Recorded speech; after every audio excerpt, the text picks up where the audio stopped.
सागर जी, आप सब हाथ ऊपर करके मेरे साथ बोलिए, भारत माता की, भारत माता की, भारत माता की।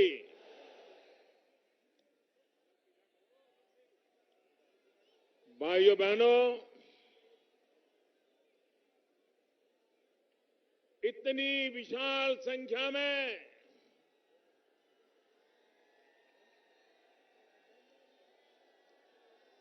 मैं सबसे पहले आप सबकी क्षमा मांगता हूं।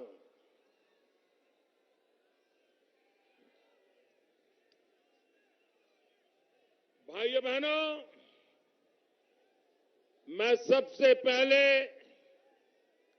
कन्नौज वासियों की क्षमा मांगता हूं। क्षमा इसलिए मांग रहा हूं, इस जनसभा में इतना बड़ा मैदान तय किया, उसके बावजूद भी मैदान के बाहर छत पर हजारों लोगों को मैं देख रहा हूं। इस तरफ, इस बड़े बिल्डिंग के पीछे कुछ लोग मुझे और दूर दूर तक माथे नजर आ रहे हैं। भाइयों बहनों, शायद उनको सुनाई भी नहीं देता होगा। आप लोगों को मैदान छोटा पड़ गया, उसके कारण जो तकलीफ हुई है, मैं इसके लिए भारतीय जनता पार्टी की तरफ से आपकी क्षमा मांगता हूं।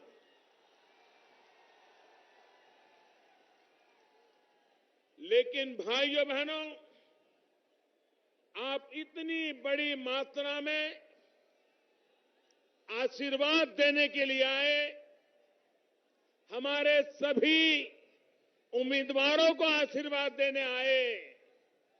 मैं आपका हृदय से बहुत बहुत आभार व्यक्त करता हूं।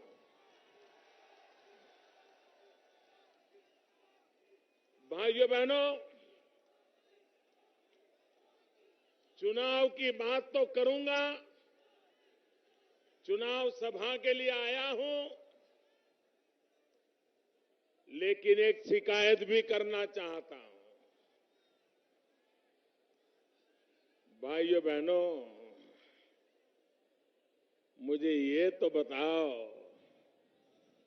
कि आप इतना प्यार दे रहे हो, इतने आशीर्वाद दे रहे हो, अगर 2014 में भी दे दिया होता तो मुझे कितना अच्छा लगता।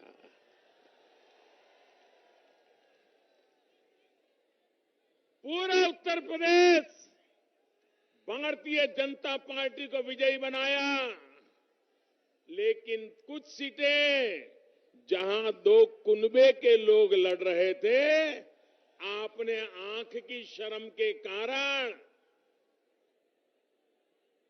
उन पर कृपा कर दी और वो दो कुनबे ही इस बार इकट्ठे होकर के आपके सपनों को कुचल कुचल करके सत्ता हथियाने के लिए मैदान में आए।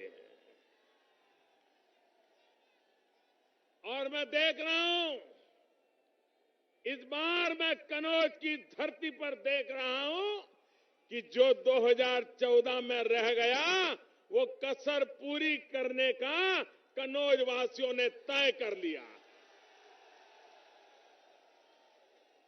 और मेरे कन्नौज के भाइयों बहनों, मैं भी आपको वादा करता हूं, मैं भी आपको वादा करता हूं, आप जो मुझे प्यार दे रहे हैं, मैं ब्याज समेत विकास करके लौटाऊंगा आपको, ये वादा करता हूं।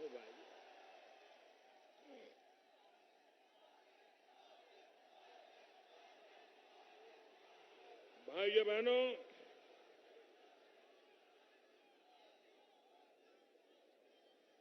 आज मैं सबसे पहले इस कन्नौज की धरती से, जो इत्र की धरती है, जो हिंदुस्तान के हर कोने में सुगंध फैलाने वाला कन्नौज, उस कन्नौज की धरती से मैं देशवासियों के साथ अपनी खुशी बांटना चाहता हूं। कन्नौज वासियों से 125 करोड़ देशवासियों की खुशी बांटना चाहता हूं। आप सबको पता चल गया होगा, स्पेस में, अवकाश में भारत बार बार नए विकास के सीमा चिन्ह सर करता चला जा रहा है। आज सुबह करीब 9:30 बजे हमारे देश के वैज्ञानिकों ने स्पेस प्रोग्राम में एक ऐसा काम किया, विश्व के स्पेस के कार्यक्रमों में आज के हमारे वैज्ञानिकों की सिद्धि स्वर्णिम अक्षर से लिखी जाएगी।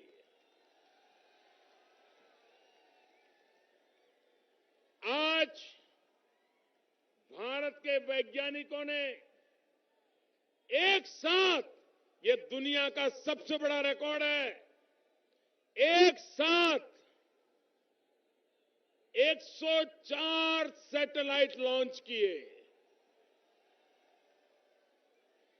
अरे मेरे देश के वैज्ञानिकों ने आज अवकाश में भी सेंचुरी पार कर दी भाई। और उसमें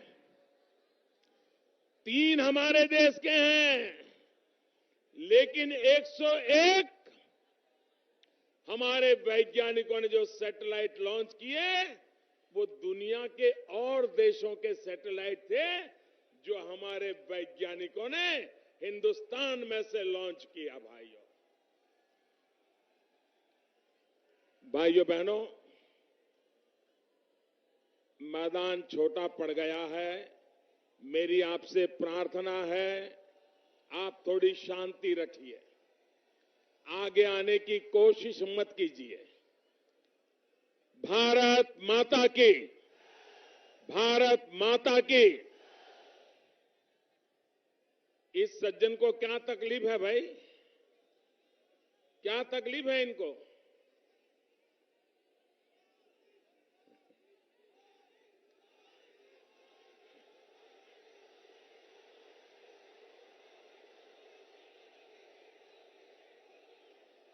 मैदान छोटा पड़ गया है।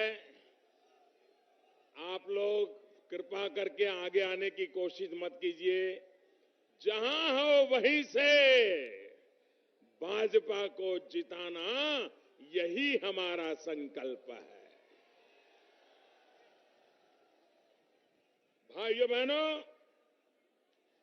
आज जो 104 सैटेलाइट छोड़े गए उसमें 3 हिंदुस्तान के हैं, 101 दुनिया के और देशों के हैं, और वो भी अमेरिका का सैटेलाइट आज हिंदुस्तान की धरती से हमारे वैज्ञानिकों ने छोड़े, इजराइल के, स्विट्जरलैंड के, नेदरलैंड के, यूएई के।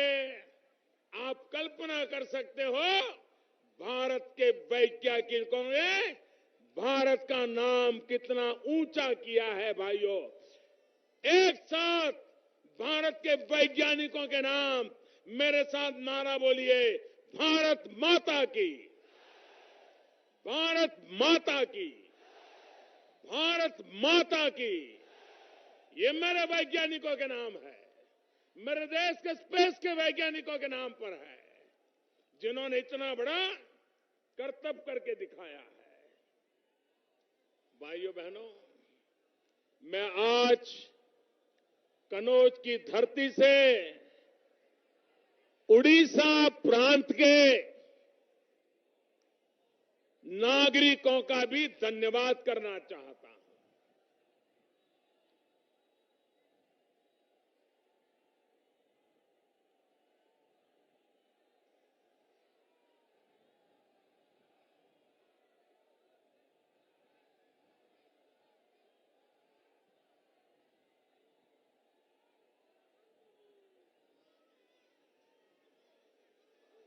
नौजवानों का उत्साह इतना जोरदार है,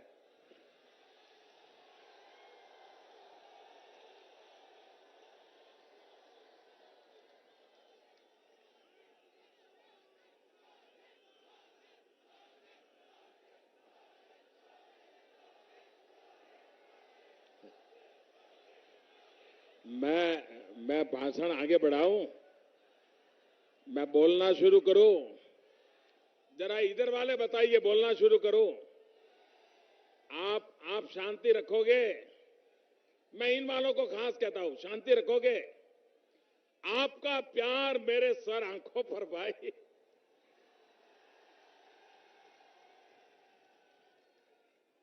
भाइयों बहनों,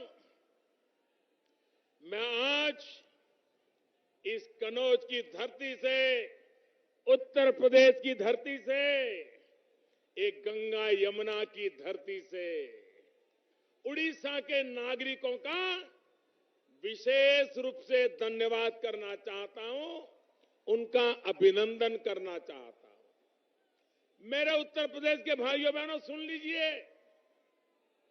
ये हमारे विरोधी न जाने कैसे कैसे झूठ फैलाते हैं, लेकिन वो समझ नहीं पा रहे हैं कि हिंदुस्तान का मतदाता इतना समझदार हो गया है कि अब तुम्हारी झूठी बातें चलने वाली नहीं है। उड़ीसा ने दिखा दिया।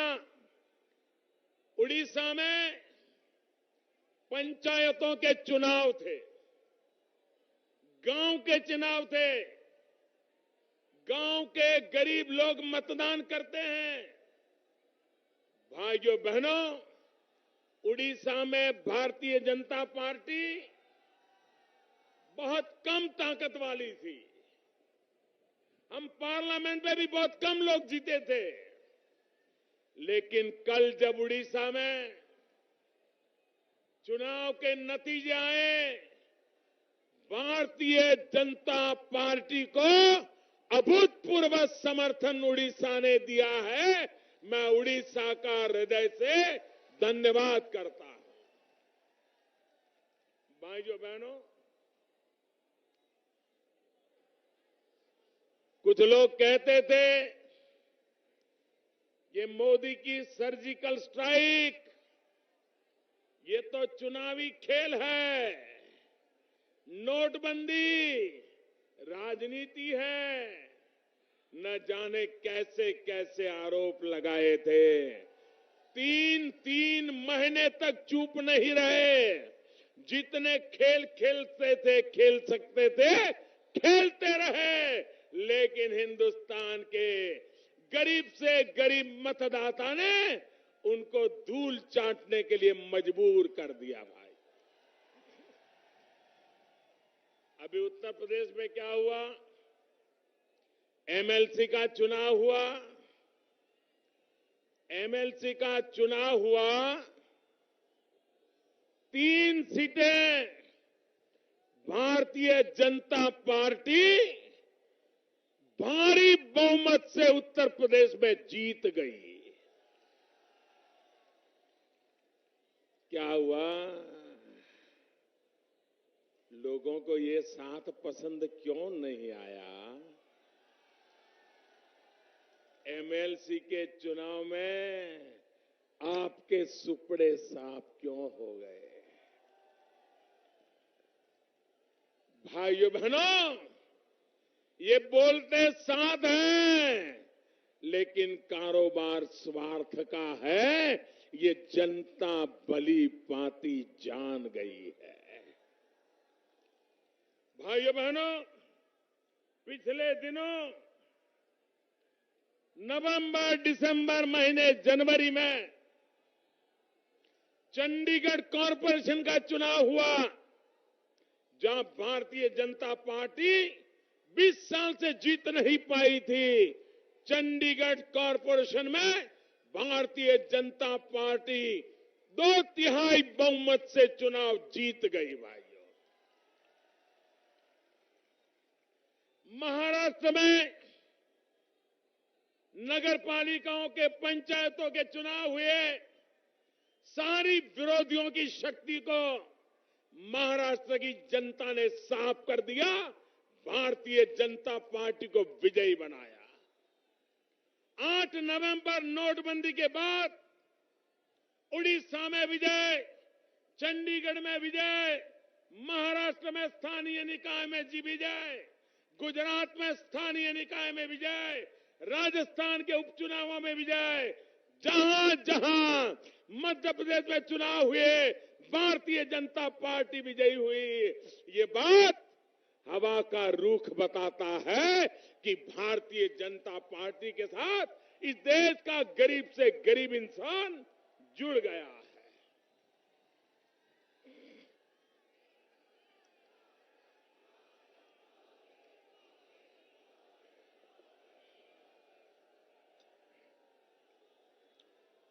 भाइयों बहनों,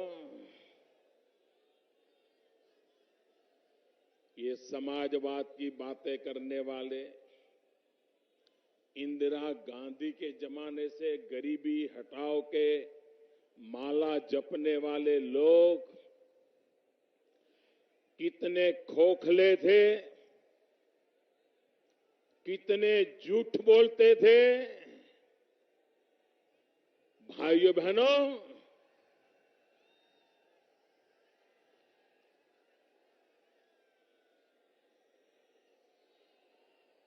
सरकार गरीबों के लिए कैसे काम करती है,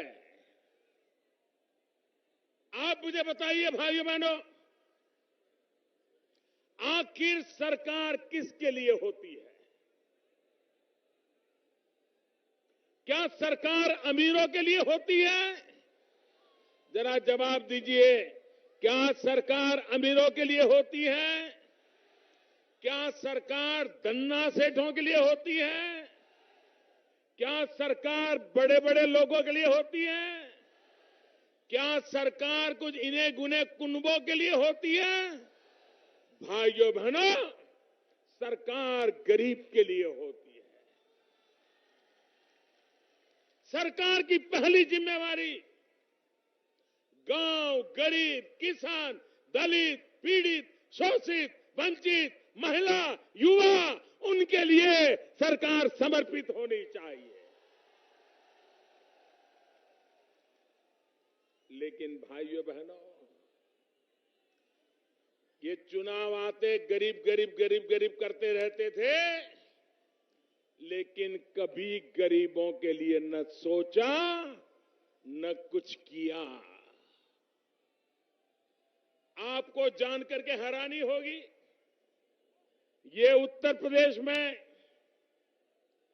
गरीब की थाली में जब गरीब खाता है, अगर 3 रुपया वो अपनी जेब से देता है तो 27 रुपया भारत सरकार उसमें लगाती है, तब गरीब का पेट भरता है। भारत सरकार हर गरीब को हर दिन, अगर गरीब 3 रुपये का खाता है तो 27 रुपया भारत सरकार उसमें डाल करके उसका पेट भरती है। भाइयों बहनों, गरीब को भूखा नहीं रहने दिया जाता। लेकिन ये उत्तर प्रदेश की सरकार कैसी गरीब विरोधी है।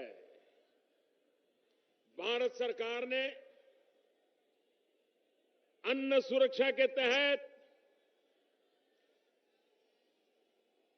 उत्तर प्रदेश सरकार को कहा कि हम आपको इतने पैसे देंगे, आपके यहां इतने गरीब परिवार हैं, इनको खाना खिलाने के लिए पैसे लगाइए, उनकी सूची बनाइए। आज मुझे कन्नौज की धरती पर बड़ी पीड़ा के साथ कहना पड़ता है, जहां कभी मुलायम सिंह जी, कभी अखिलेश जी, कभी उनकी श्रीमती जी यहां का प्रतिनिधित्व करने वाले लोग, मैं उनसे पूछना चाहता हूं, क्या कारण है कि गरीबों को खिलाने के लिए भारत सरकार पैसे दे रही है, अभी तक आप कौन गरीब है, किसको सस्ते में खाना मिलना चाहिए, उसकी सूची भी नहीं दे पाए, सूची भी।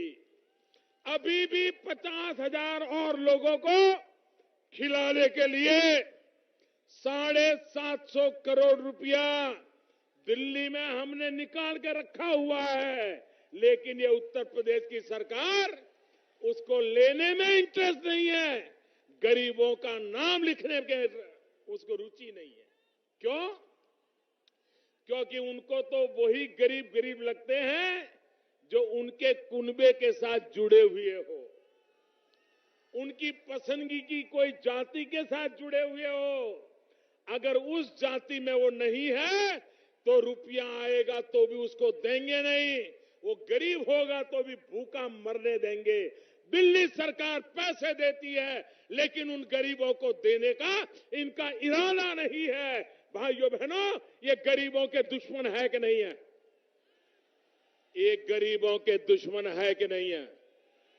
ये गरीबों के साथ अन्याय है कि नहीं है? ये गरीबों के साथ अन्याय है कि नहीं है? भाइयों बहनों, उत्तर प्रदेश में मैं हैरान हूं,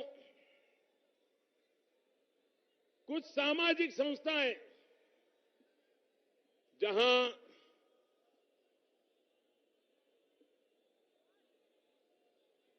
सरकारी सामाजिक संस्थानों में जो लोग रहते हैं, मजबूरन घर छोड़ करके आना पड़ा है, उनको खिलाने के लिए भारत सरकार पैसे देती है। आप हैरान होंगे, ये उत्तर प्रदेश सरकार ऐसी सोई पड़ी है कि उन संस्थाओं में आकर के रह रहे अनाथ आश्रम जैसी जगह पर उन गरीबों को खाना खिलाने के लिए दिल्ली में भारत सरकार पैसे लेकर के बैठी है, लेकिन ये उन लोगों को पैसे नहीं देते, खर्च नहीं करते, क्योंकि उनको चाहिए वैसे बिचौलिए नहीं मिल रहे, बिचौलिए। इसलिए भाइयों बहनों, अनाथ आश्रम में भी गरीबों को खाना खिलाने में ये कोताही बरतते हैं। आप मुझे बताइए, ये गरीबों की सरकार है क्या? क्या ये समाजवाद है क्या? अरे भाइयों बहनों, आप मेरे खाते में एक कार नहीं है, एक गाड़ी नहीं है, मेरे पास कोई गाड़ी नहीं। अभी तो प्रधानमंत्री हुए तो सरकार की गाड़ी में बैठ के गुजारा कर लेता हूं। और ये समाजवादी लोग, उनके घर में 200 से ज्यादा तो गाड़ियां रखते होंगे। ये कौन सा समाजवाद? ये लोगों के साथ धोखाधड़ी करने वाले लोग हैं भाइयों बहनों। और इसलिए मैं आज आपके साथ ये कहने आया हूं भाइयों बहनों, आज मैं आपको खबर देना चाहता हूं, हमारे देश में हृदय की बीमारी सिर्फ अमीर को होती है ऐसा नहीं, गरीब को भी होती है। गरीब को हृदय की बीमारी हो जाए तो वो कहां जाएगा भाई? उसकी सेवा कौन करेगा? सरकार नहीं करेगी तो इसकी जिंदगी कौन बचाएगी? आप मुझे बताइए, कोई अमीर बीमार हो जाए तो उसको किसी अस्पताल में जाने के लिए सरकारी अस्पताल का इंतजार करना पड़ेगा क्या? सरकारी डॉक्टर का इंतजार करना पड़ेगा क्या? वो तो हवाई जहाज ला करके अच्छे से अच्छे अस्पताल जाएगा कि नहीं जाएगा? अमीर के बेटे को पढ़ना है तो उसको सरकारी स्कूल की जरूरत पड़ती है क्या? वो तो अच्छे से अच्छी स्कूल में बच्चों को पढ़ाएगा, विदेशों में पढ़ाएगा और ट्यूशन के लिए लोग घर आएंगे। अगर स्कूल की जरूरत पड़ती है तो गरीब के बच्चे के लिए पड़ती है। वो गरीब के बच्चे के लिए स्कूल अच्छी चलनी चाहिए कि नहीं चलनी चाहिए? आधी स्कूलें ऐसी हैं, आधी स्कूलें 50% से कम शिक्षक उसमें काम कर रहे हैं। 50% अगर शिक्षक नहीं है तो बच्चों का भविष्य क्या होगा? क्या ये गरीबों के लिए काम करते हो आप? भाइयों बहनों, कल मेरी सरकार ने एक महत्वपूर्ण निर्णय किया। मैं सोच रहा था आज हमारे देश के अखबार इन खबरों से भरे हुए होंगे, लेकिन मैं ढूंढ रहा था, मुझे नजर नहीं आया। हो सकता है जिन अखबारों में हो वो अखबार मैं देख न पाया हूं। आपको खुशी होगी जान करके हमारे देश में हृदय रोग की बीमारी बढ़ती चली जा रही है। जब एंजियोप्लास्ट करते हैं, पेशेंट को बचाना होता है, तो डॉक्टर उसके हृदय की नली में एक स्टेंट लगा देते हैं, जिसके कारण रक्त का प्रवाह ठीक चले, हृदय रोग की बीमारी न हो, हार्ट अटैक न हो और इंसान की जिंदगी बच जाए। लेकिन भाइयों बहनों,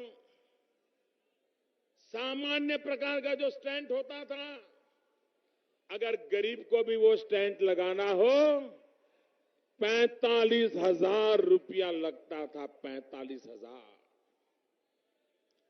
और विशिष्ट प्रकार का एक स्टेंट आता है जिसमें रक्त के साथ दवाइयां भी पहुंचाई जा सकती है। अगर वो लगाना है तो 1.25 लाख रुपया लगता था। 1.25 लाख। अब मुझे बताइए, और कितने ही सालों से यही होता था। ये गरीबों के नाम पर सरकार चलाने वाले, ये 10-10 साल दिल्ली में कांग्रेस की सरकार चलाने वाले लोग, मैं जरा आपको पूछना चाहता हूं, क्या कारण था कि स्टैंड की कीमत पर सोचा नहीं गया? भाइयों बहनों, मैंने कमेटी बिठाई, अध्ययन किया, आखिरकार कानून बदला और कल हमने नियम बदल करके ये स्टैंड को भी सरकार का जो ड्रग कंट्रोल अथॉरिटी है उसके अंदर डाल दिया। और उसका परिणाम क्या हुआ मालूम है? ये गरीब को, सामान्य मानवी को, मध्यम वर्ग के मानवी को, जिसके परिवार में किसी को हृदय रोग हो जाए तो उसको सीधा सीधा लाभ मिलेगा। और कितना मिलेगा? जिस स्टैंड की कीमत 45,000 रुपया थी, वो अब सिर्फ 8,000 रुपये में बेचना पड़ेगा, ताकि गरीब से गरीब व्यक्ति को भी मदद मिल सके।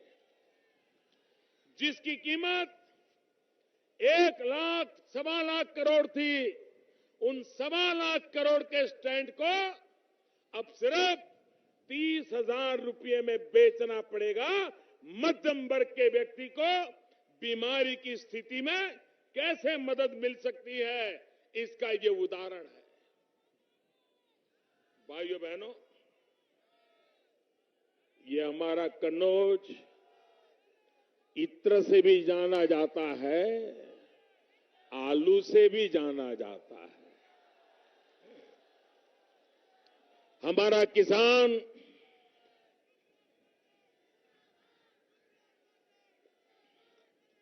आलू की खेती करता है। भाइयों बहनों, आप मुझे बताइए, मेरे किसान भाइयों बहनों, पिछले चुनाव में समाजवादी पार्टी की बहू ने आलू की फूड प्रोसेसिंग के लिए, आलू के चिप्स बनाने के लिए कारखाना लगाने के लिए वादा किया था कि नहीं किया था? जरा जोर से बोलिए, वादा किया था। कारखाना लगा, आपके आलू खरीदे, चिप्स बनी, बाजार में बिकी, किसी के पेट में गई, लेकिन वो तो चुनाव जीत गए।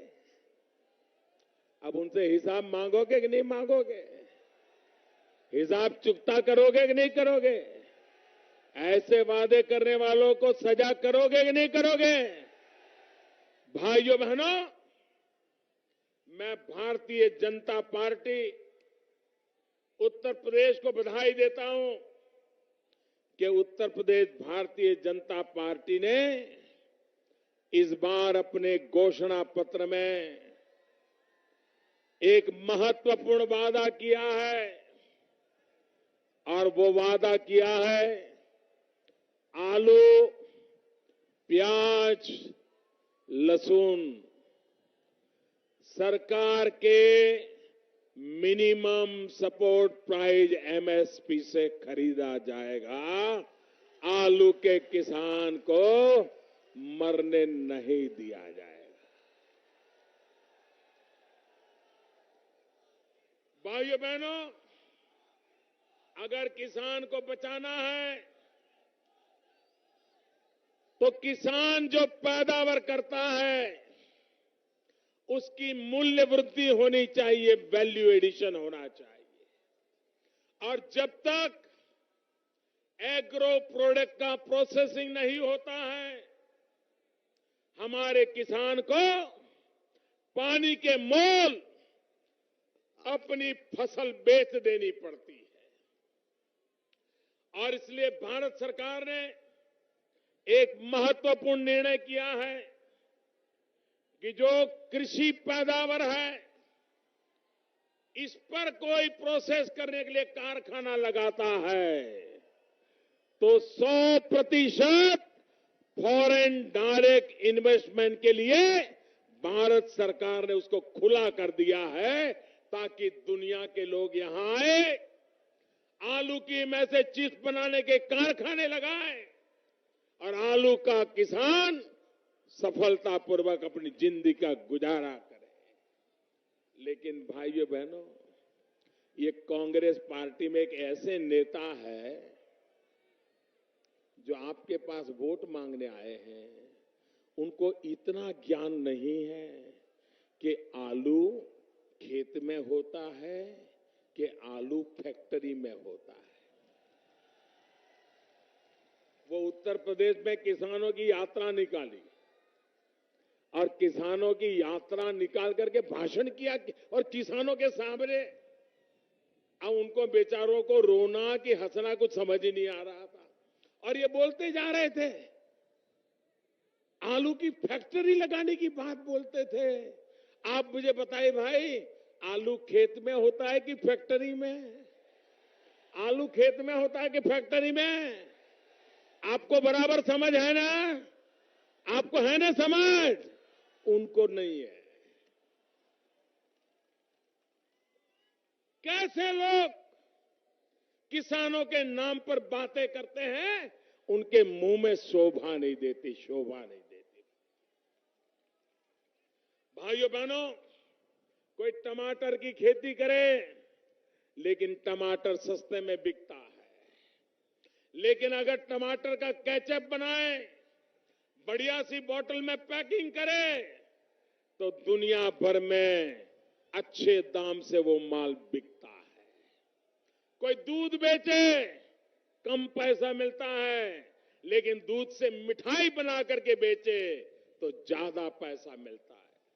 कोई आम बेचे तो कम पैसा मिलता है, लेकिन आम का अचार बना करके पैक करके बेचे तो ज्यादा कमाई होती है। किसान जो पैदा करता है उसको अगर प्रोसेस किया जाए, उसमें से एक नई बनावट बनाई जाए तो किसान को कभी घाटा नहीं होता है। और इसलिए भाइयों बहनों, हमने किसान के भलाई के लिए अहम कदम भारत सरकार ने उठाए हैं, लेकिन उत्तर प्रदेश की सरकार सिर्फ कुनबे के लिए चलती है, इसलिए गरीबों की चिंता नहीं करती है, भारत की योजनाएं लागू नहीं करती है। भाइयों बहनों, मैं उत्तर प्रदेश भारतीय जनता पार्टी के नेताओं को इस बात के लिए भी अभिनंदन करना चाहता हूं कि उन्होंने एक बड़ा महत्वपूर्ण फैसला किया है। मेरे किसान भाई, जरा गौर से सुनिए। भारतीय जनता पार्टी की उत्तर प्रदेश की इकाई ने इस चुनाव घोषणा पत्र में एक महत्वपूर्ण वादा किया है। उन्होंने कहा है कि उत्तर प्रदेश में भाजपा सरकार बनेगी। सबसे पहला काम छोटे किसानों का कर्ज माफ कर दिया जाएगा। कर्ज माफ कर दिया जाएगा। और मेरे किसान भाइयों बहनों, आपने मुझे उत्तर प्रदेश में से सांसद बनाया, एमपी बनाया। उत्तर प्रदेश के भारी समर्थन से आपने मुझे पीएम बनने का अवसर दिया। मैं एक सांसद के नाते, यहां के उत्तर प्रदेश के जनप्रतिनिधि के नाते, किसानों की तरफ से आपको मैं वादा करता हूं, ये जिम्मेवारी मेरी होगी। सुन लिया? सुन लिया?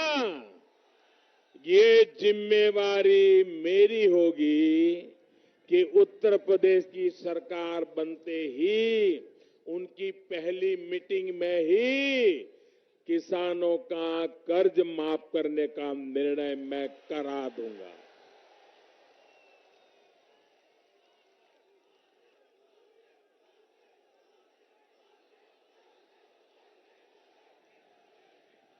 भाइयों बहनों, हमारे हिंदुस्तान की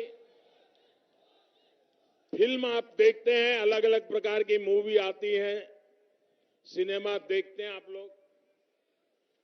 हमारे फिल्मों की एक विशेषता होती है, आपने देखा होगा कि इंटरवल तक दो जानी दुश्मन बराबर एक दूसरे से भिड़ते हैं, भांति भांति के खेल करते हैं, षड्यंत्र करते हैं, और इंटरवल के बाद अचानक दोनों मिल जाते हैं। देखा है ना? ये उत्तर प्रदेश में भी राजनीति के मंच पर एक नई फिल्म चल रही है। इंटरवल के पहले दोनों लड़ रहे थे। 27 साल यूपी बेहाल, नारे लगा रहे थे, यात्रा निकाल रहे थे, अखिलेश जी का कच्चा चिट्ठा खोल देते थे, जितने आरोप लगा सकते थे लगा सकते थे, लेकिन इंटरवल के बाद दोनों, ये कौन सी फिल्म है भाई? भाइयों बहनों, ये चुनाव बड़ा कमाल का है। मैं हैरान हूं, मीडिया के लोगों का इस बात पर ध्यान क्यों नहीं गया? क्योंकि हमारे देश का मीडिया बड़ा चतुर है, चीज को पकड़ लेता है। जब पहली पत्रकार परिषद हुई तो अखिलेश जी ने तो मायावती जी के खिलाफ बयान दिया, लेकिन जब कांग्रेस पार्टी को पूछा गया कि आपको मायावती के खिलाफ क्या कहना है, तो कांग्रेस ने ऑफिशियल कह दिया कि हमें उनके खिलाफ कुछ नहीं कहना है।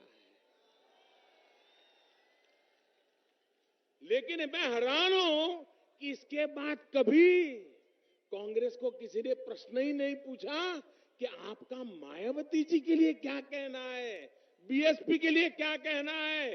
क्यों चुप हो भाई? ये इसलिए चुप हो, ये अखिलेश जी अभी अनुभव कम है। ये कांग्रेस वाले कितने चतुर हैं उनको समझ नहीं आता है। मुलायम सिंह जी को तो आता है, इनको नहीं आता है। ये चुनाव में दो लोग साथ साथ है ऐसा नहीं है। इस चुनाव में त्रिपगी दौड़ चल रही है, त्रिपगी दौड़। तीन पैर वाली दौड़ चल रही है। एक सपा का पैर है, दूसरा सपा का पैर कांग्रेस के एक पैर के साथ बंधा हुआ है और कांग्रेस का दूसरा पैर बसपा के पैर के साथ बंधा हुआ है। ये कांग्रेस की कमाल है, एक पैर सपा के साथ, एक पैर बसपा के साथ, और ये त्रिपगी दौड़ रहे हैं। लेकिन सपा, बसपा और कांग्रेस समझ लीजिए, दो पैर से दौड़ने वाले को तीन पगी दौड़ वाला कभी हरा नहीं सकता है, गिरा नहीं सकता है। अखिलेश चेत जाओ। मुलायम सिंह जी की बात तो आप सुनने को तैयार नहीं है, लेकिन लिख के रखो, कांग्रेस ने एक पैर बीएसपी के साथ बांध करके रखा हुआ है और एक पैर आपके साथ बांध करके आपकी मदद ले रहे हैं। ये नया खेल हिंदुस्तान की राजनीति में पहली बार त्रिपगी दौड़ वाला खेल चल रहा है, उसको समझना पड़ेगा भाइयों बहनों।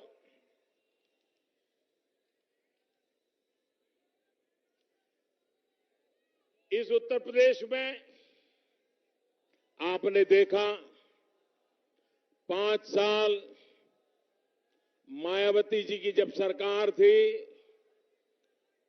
तो अखिलेश उनके भ्रष्टाचार के गीत गाते थे। जब अखिलेश जी की सरकार आई तो कांग्रेस और मायावती दोनों उनके भ्रष्टाचार के गीत गाते थे। दिल्ली में 10 साल कांग्रेस के राज में सारे देश ने भ्रष्टाचार देखा है, सुना है, उसकी बदबू आज भी आ रही है। अब देखिए 5 साल उनका भ्रष्टाचार, 5 साल बसपा का, 5 साल सपा का और 10 साल का कांग्रेस का भ्रष्टाचार, कैसे अनुभवी लोग इकट्ठे हुए हैं। इतने बड़े खिलाड़ी भ्रष्टाचार के इकट्ठे आएंगे तो अब उत्तर प्रदेश में कुछ बचेगा क्या? कुछ बचेगा क्या? इसलिए भाइयों बहनों, उत्तर प्रदेश को बचाने के लिए, उत्तर प्रदेश को बनाने के लिए, उत्तर प्रदेश को आगे बढ़ाने के लिए भारतीय जनता पार्टी एकमात्र आशा बची है भाइयों, एकमात्र आशा बची है। भाइयों बहनों, मैं आज कन्नौज की धरती पर आया हूं तो इतिहास के कुछ पन्ने खोलना चाहता हूं।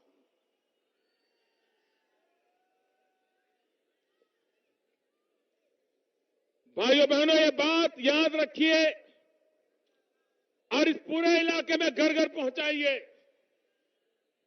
मैं इतिहास का एक पन्ना याद कराना चाहता हूं और अगर आपको फुर्सत हो तो पुराने अखबार निकाल करके देख लेना। 4 मार्च 1984, 4 मार्च 1984, जब मुलायम सिंह जी लोहिया के विचारों को लेकर के कांग्रेस के खिलाफ बड़ी कड़ी लड़ाई लड़ते थे, कांग्रेस की गंभीर आलोचना करते थे, एमएलसी के नाते वो विपक्ष के नेता थे और कांग्रेस के नाक को दम ला दिया था।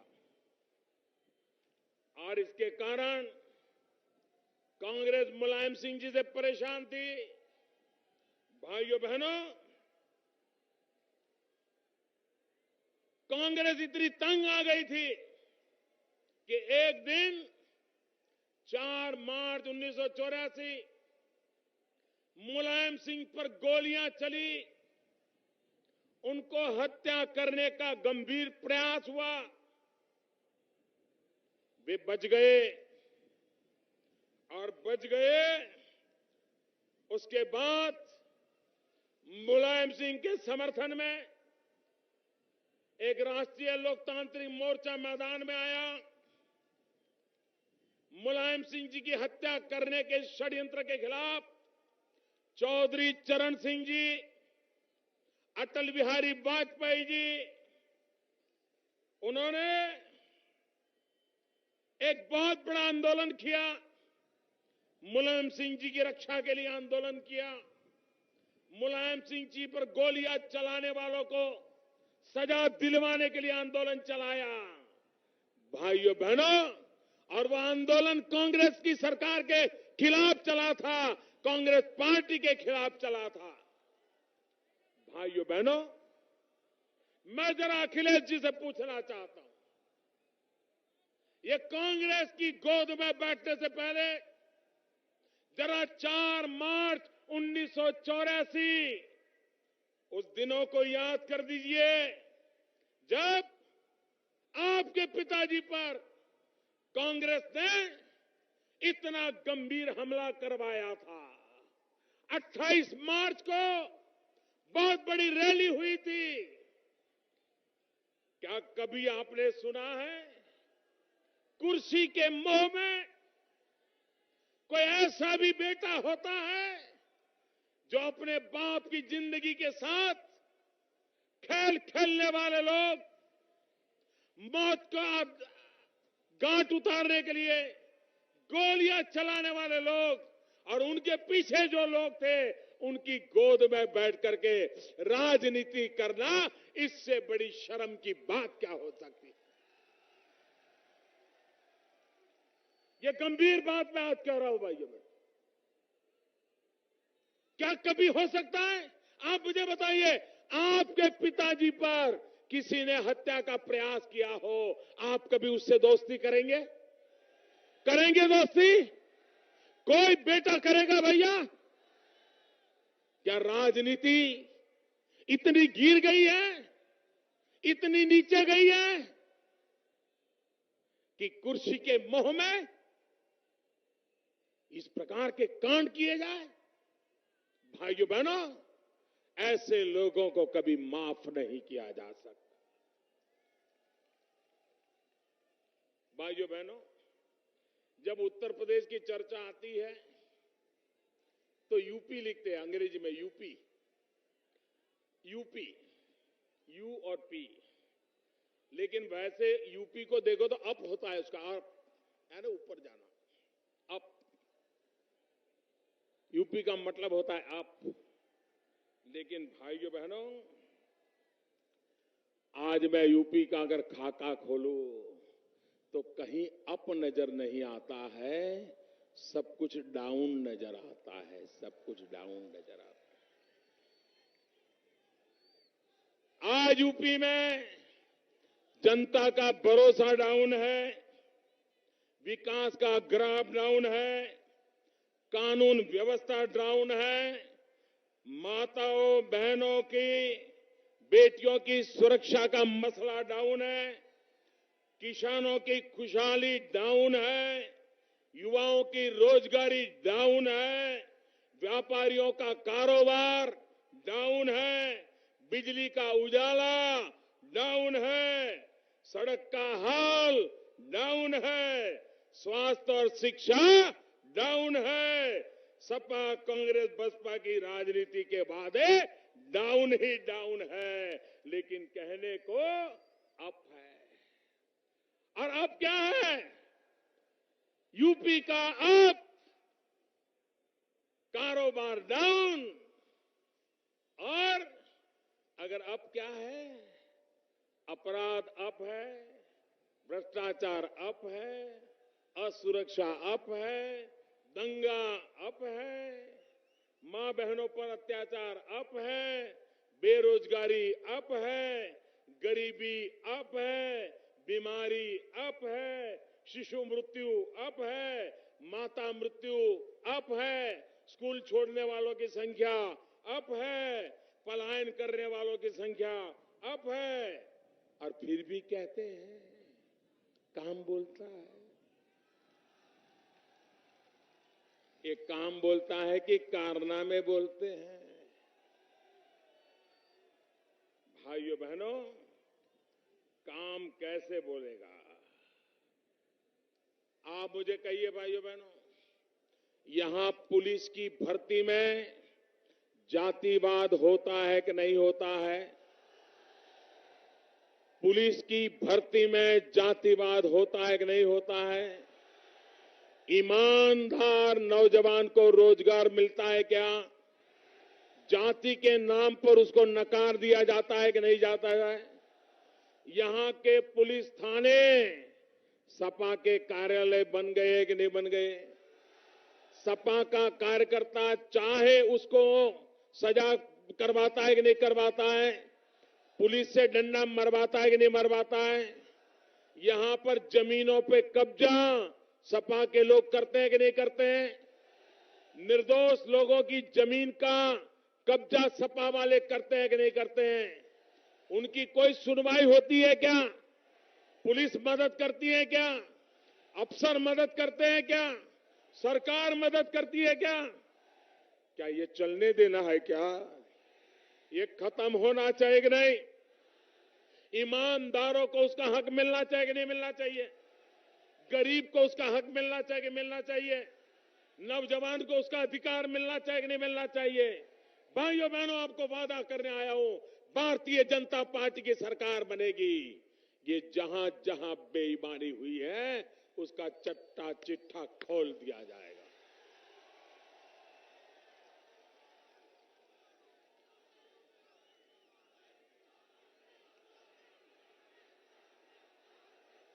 मेरे नौजवानों, क्या मेरिट के आधार पर नौकरी मिलनी चाहिए कि नहीं मिलनी चाहिए? आपकी ताकत के हिसाब से आपको काम मिलना चाहिए कि नहीं मिलना चाहिए? अगर आप होनहार हैं तो आपके नौकरी का आपको हक है कि नहीं है? लेकिन रोका कैसे जाता है? जब आप परीक्षाएं पास करते हैं, अच्छे मार्क लाते हैं, फिर नौकरी के लिए एग्जाम देते हैं, उसमें भी अच्छे मार्क लाते हैं, टॉपर होते हैं, लेकिन बाद में इंटरव्यू की चिट्ठी आती है, इंटरव्यू आता है ना इंटरव्यू? और जब इंटरव्यू आता है तो बेटा खुशी से समाता नहीं है। मां को कहता है, मां इंटरव्यू आ गया, मैंने परीक्षा पास कर ली, अब नौकरी लगेगी। मां अनुभवी है, कहती है, बेटा देखो किसी की पहचान है क्या? कोई जानने वाला मिल जाए तो देखो, देखो ये कोई नेता मिल जाए तो देखो। वो बेचारा इंटरव्यू के पहले कोई पहचान वाले को तलाशता है, सिफारिश करने के लिए तलाशता है, तो कोई बिचौलिया आ जाता है, कहता है नौकरी चाहिए तो 2 लाख दीजिए, नौकरी चाहिए तो 5 लाख दीजिए। वो गरीब मां कहती है, बेटा ये तेरे बाप ने मेरे लिए जमीन छोड़ी है, ये जमीन गिरवी रख दो, लेकिन पैसे देकर के एक बार नौकरी ले लो बेटा। और इंटरव्यू में कैसा चल रहा है भाइयों? 3 बाबू बैठे हैं, एक दरवाजे से नौजवान अंदर आता है, 30 सेकंड, ज्यादा नहीं 30 सेकंड, वो 3 लोग उसको देखते हैं, वो 3 लोगों को देखता है, वो उसको पूछ लेते हैं नाम क्या, कहां से आए हो, और दूसरे दरवाजे से निकल जाता है। ये है इंटरव्यू। मुझे बताइए भाई, दुनिया में ऐसा कोई विज्ञान निकला है क्या कि 30 सेकंड में पता चल जाए कि भाई कैसा है कैसा नहीं है, पता चल जाए, ऐसा कोई विज्ञान है क्या? ये बेईमानी है कि नहीं है? ये इंटरव्यू नाम का झूठ चल रहा है कि नहीं चल रहा है? ये लोगों को उनके हक को छीनने का षड्यंत्र कि नहीं है? हमने निर्णय किया, दिल्ली में आपने मुझे प्रधानमंत्री बनाया, हमने निर्णय किया कि वर्ग 3 और 4 सरकार में सबसे ज्यादा नौकरी करने वाले लोग वर्ग 3 और 4 के होते हैं। हमने निर्णय किया अब वर्ग 3 और 4 में कोई इंटरव्यू नहीं लिया जाएगा। हर किसी के मार्क्स कंप्यूटर में डाल दिए जाएंगे और कंप्यूटर ही तय करेगा कि पहले 100 कौन है, पहले 200 कौन है, पहले 500 कौन है, और कंप्यूटर से ही उसके घर ऑर्डर चला जाएगा। कोई बिचौलिया नहीं रहेगा, कोई जाति नहीं रहेगी, कोई बेईमानी नहीं रहेगी, कोई भ्रष्टाचार नहीं रहेगा। भाइयों बहनों, ईमानदारी की सरकार है, ईमानदारों के लिए ये सरकार है भाइयों। और इसलिए भाइयों बहनों, अभी रेलवे में 1 लाख लोगों का भर्ती हुआ, कोई इंटरव्यू नहीं किया, कंप्यूटर ने बता दिया, उनके घर ऑर्डर चला गया, एक नए पैसे का भ्रष्टाचार का आरोप नहीं लगा। भाइयों बहनों, मेरे नौजवानों, नई सरकार भाजपा की उत्तर प्रदेश में बनेगी और आप देखना, सीआईएसएफ में 35,000 पुलिसों की भर्ती करनी है, बीएसएफ में, सीआरपीएफ में 25,000 हेड कांस्टेबल की भर्ती करनी है। कोई भाई भतीजा जातिवाद नहीं होगा, ईमानदार नौजवानों को नौकरी मिलेगी, देख लेना भाई। और इसलिए भाइयों बहनों, मैं आपसे यही कहने आया हूं कि ये सरकार दिल्ली में ऐसी है जो गरीबों के लिए है, ये सरकार मध्यम वर्ग के मेहनतकश लोगों के लिए है, ये सरकार ईमानदार लोगों के लिए है, और ईमानदारी की रक्षा करने के लिए आज दिल्ली में हम बैठे हैं। आपको देखिए, 8 नवंबर रात को 8 बजे टीवी पर मोदी ने कहा, मेरे प्यारे देशवासियों, तूफान खड़ा हो गया, तूफान। 70 साल तक नोटों के बंडल दबा दबा करके बैठे थे, सब कुछ निकल गया, सब कुछ निकला कि नहीं निकला? बैंकों में जमा करना पड़ा कि नहीं पड़ा? अब हिसाब देना पड़ रहा है, तो रात को नींद नहीं आ रही है और मोदी हिसाब मांग रहा है। आप मुझे बताइए भाइयों बहनों, गरीब का जिन्होंने लूटा है, वो गरीब को लौटाना चाहिए कि नहीं चाहिए? जिसने गरीब का लूटा है, उसका गरीब को लौटाना चाहिए कि नहीं लौटाना चाहिए? देश को लूटा है, देश को वापस मिलना चाहिए कि नहीं मिलना चाहिए? और इसलिए भाइयों बहनों,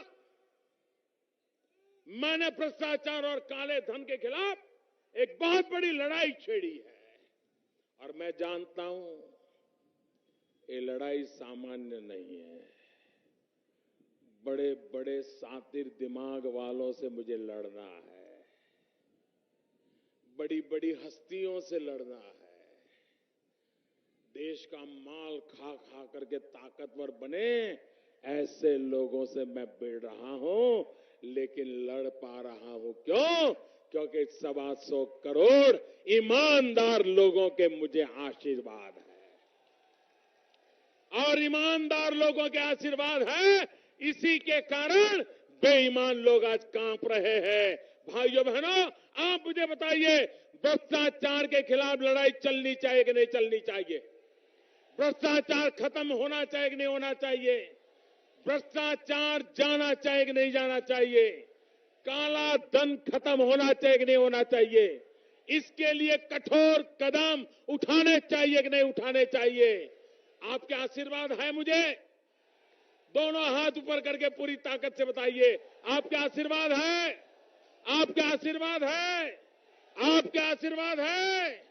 भाइयों बहनों, ये लड़ाई मैं छोड़ूंगा नहीं। गरीबों के लिए मैंने लड़ाई छेड़ी है, मैं छोड़ने वाला नहीं हूं। मुझे आपके आशीर्वाद चाहिए। उत्तर प्रदेश में भारतीय जनता पार्टी की सरकार बनाइए। 19 तारीख को कमल के निशान पर बटन दबाइए। भारत को गौरव दिलाने का प्रयास करने वाली भारतीय जनता पार्टी को विजयी बनाइए। मेरे साथ दोनों मुट्ठी बंद करके बोलिए, भारत माता की।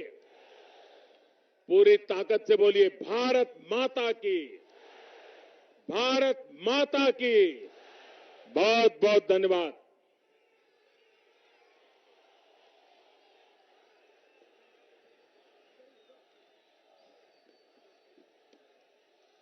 हेलो, बहुत बहुत धन्यवाद माननीय प्रधानमंत्री जी। अब मैं सीधे आमंत्रित करता हूं अपने कन्नौज